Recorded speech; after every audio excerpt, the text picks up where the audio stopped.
एक जाल। रात के करीब 10:45 बजे थे। शहर की सड़कें धीरे धीरे सुनसान हो रही थी। हल्की बारिश शुरू हो चुकी थी। स्ट्रीट लाइट्स की पीली रोशनी पानी में चमक रही थी। रीमा ऑफिस से घर लौट रही थी। आज वह थोड़ी लेट हो गई थी और उसके चेहरे पर थकान साफ दिख रही थी। उसने ऑटो लेने की कोशिश की, लेकिन कोई रोका नहीं। बस थोड़ी ही दूर है, उसने खुद से कहा और पैदल चलने लगी। चलते चलते उसे एहसास हुआ कि पीछे कोई है, जैसे कोई उसके कदमों के साथ कदम मिला रहा हो। वह मुड़कर देखना चाहती थी, लेकिन डर की वजह से हिम्मत नहीं हुई। तभी उसका फोन बजता है। Unknown number. रीमा कुछ सेकंड तक स्क्रीन देखती है, फिर कॉल उठा लेती है। हेलो। दूसरी तरफ से धीमी गंभीर आवाज आती है, रीमा पीछे मत देखना। रीमा का दिल जैसे रुक जाता है। कौन? अगर जिंदा रहना है तो मेरी बात ध्यान से सुनो। तुम्हारे पीछे दो लोग हैं, काले कपड़ों में। अब रीमा के कदम तेज हो जाते हैं। आपको कैसे पता? वह डरते हुए पूछती है। क्योंकि हम उन्हें काफी समय से ट्रैक कर रहे हैं। रीमा को कुछ समझ नहीं आता, लेकिन डर उसे आगे बढ़ने पर मजबूर करता है। बारिश अब तेज हो चुकी थी। आवाज फिर कहती है, सीधे चलते रहो, 50 कदम बाद बाएं तरफ मुड़ना। रीमा गिनती शुरू करती है, 1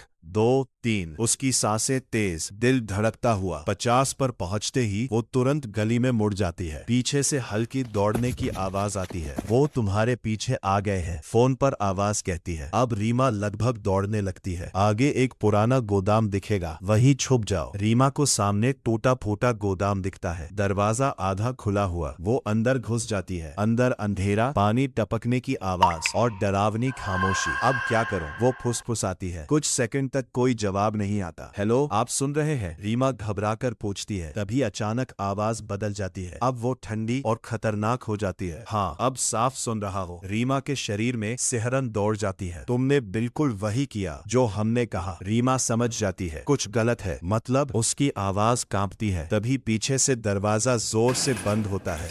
रीमा चौंक कर पीछे मुड़ती है। अंधेरे में दो आदमी खड़े होते हैं। फोन उसी ने किया था ताकि तुम खुद हमारे पास आ जाओ। रीमा पीछे हटने लगती है, लेकिन रास्ता बंद है। प्लीज मुझे जाने दो, वो रोते हुए कहती है। तभी अचानक दूर से सायरन की आवाज आती है। दोनों आदमी चौंक जाते हैं। ये पुलिस यहाँ कैसे? एक घबराकर कहता है। अचानक गोदाम का दरवाजा तोड़ा जाता है। पुलिस? कोई हिलेगा नहीं। चारों तरफ से पुलिस अंदर घुस आती है। दोनों अपराधी भागने की कोशिश करते हैं, लेकिन पकड़े जाते हैं। रीमा जमीन पर बैठ जाती है, कांपते हुए। उसकी आंखों में आंसू है। एक पुलिस इंस्पेक्टर उसके पास आता है। तुम ठीक हो? रीमा सिर हिलाती है, लेकिन उसका डर अभी भी खत्म नहीं हुआ। लेकिन फोन किसने किया था? वो पूछती है। इंस्पेक्टर कुछ सेकंड चुप रहता है, फिर कहता है, सच जानना चाहती हो? रीमा धीरे से हाँ कहती है। पहला कॉल उन्होंने किया था ताकि तुम्हें फंसा सके, लेकिन जैसे ही हमें शक हुआ, हमने कॉल ट्रेस कर लिया और दूसरा कॉल हमने किया। रीमा हैरान रह जाती है। अगर तुम थोड़ी भी देर करती तो शायद हम तुम्हें नहीं बचा पाते। रीमा की आंखों से आंसू बहने लगते हैं, लेकिन इस बार राहत के। बाहर बारिश रुक चुकी थी और आसमान धीरे धीरे साफ हो रहा था। हर आवाज पर भरोसा मत करो, कभी कभी मदद और खतरा एक ही लाइन पर होते हैं। ऐसी ही असली कहानी देखनी है तो हमारे चैनल को सब्सक्राइब करना और वीडियो अच्छी लगी हो तो लाइक जरूर करना।